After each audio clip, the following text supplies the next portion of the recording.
You didn't melt it, did you? Nah?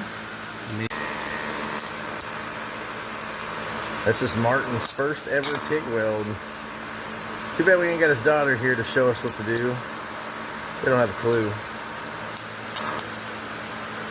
Yeah, they ain't sticking to it. Probably need to clean it up. That's on me. I didn't clean it up enough, so you can blame it. It's not your fault, Mara. It's mine. Well, I don't know. I'm not stuck to.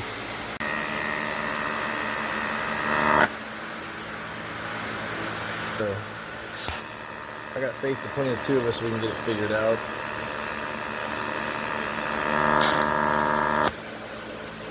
I don't like the fact that it don't shut off after I let off of it, though, but I guess it's supposed to do that.